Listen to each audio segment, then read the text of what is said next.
Le Barça s'impose confortablement face à la Real Sociedad et prend seul la tête de la Liga. Le match n'avait plus d'histoire depuis la 17e minute, lorsque Aritz Elustondo a été expulsé, et la déroute aurait pu être encore plus grande. Barcelone est désormais seul leader de la Liga après avoir battu une équipe de la Real Sociedad qui s'était présentée à Montjuïc avec de nombreux blessés et qui n'a guère pu résister à l'équipe de Flick après avoir été réduite à un seul homme à partir de la 17e minute suite à l'expulsion d'Aritz Elustondo. Il était plus intelligent de laisser partir Dani Olmo que de rester avec 10 joueurs pendant presque tout le match.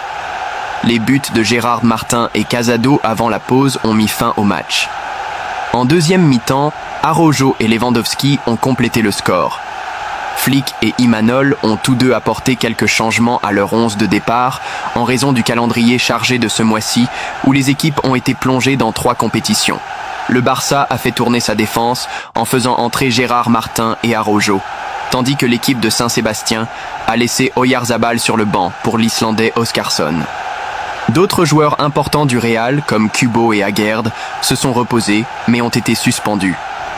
Dans les premières minutes, les joueurs du Real Madrid ont bien commencé avec une approche courageuse et ont même réussi à marquer à la 4e minute par l'intermédiaire de Sergio Gomez, mais le VAR l'a annulé en raison d'un hors-jeu antérieur d'Ola Sagasti. Après un premier quart d'heure d'attaque dans les deux zones, tout a changé à la 17e minute avec l'expulsion d'Aritz Elustondo pour une faute sur Dani Olmo alors qu'il se dirigeait seul vers le but de Remiro. Le Real Madrid étant réduit à un seul homme, Imanol a fait entrer John Martin à la place d'Ola Sagasti pour reconstruire sa défense et compter sur la chance pour essayer de défendre pendant plus de 70 minutes avec un homme en moins contre une équipe du Barça. Mais la chance n'était pas de leur côté, mais la logique l'était, puisque 10 minutes plus tard, ils perdirent déjà 2-0. C'est d'abord Gérard Martin qui a marqué après avoir conclu une passe de Dani Olmo suite à une belle action de Lamine Yamal, puis c'est Casado qui a dévié un tir de Dani Olmo qui passait à côté. Pour tous les deux, c'était leur premier objectif en tant que professionnels. Moins d'une demi-heure de jeu s'était écoulée et le match était terminé. La seule question était de savoir combien de buts le Barça marquerait contre une équipe du Real Madrid qui n'a jamais dépassé le milieu de terrain. Pedri était le plus proche de marquer le 3-0 avant la pause. Tout étant décidé, Imanol a décidé de laisser Barrenetxea et Zubimendi au repos à la mi-temps, pensant déjà à Manchester United. Il n'avait pas d'autre choix, considérant que son effectif pourrait ne pas être suffisant pour performer à son meilleur niveau dans 3 compétitions.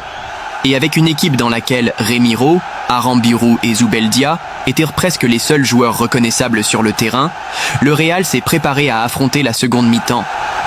Comme prévu, le résultat final ne s'est pas limité à 2-0. À la 60e minute, le score était déjà de 4-0. D'abord Araujo, puis Lewandowski ont doublé l'avance du leader. Et seule la barre transversale en a empêché un autre après une superbe frappe de Pedri. Flick a également laissé au repos Rafinha, Cubarsí et Pedri avant le choc de mercredi à Lisbonne. Dans les dernières minutes, le Barça a continué à presser, mais sans trop d'efforts, et les deux équipes ont accepté le 4-0.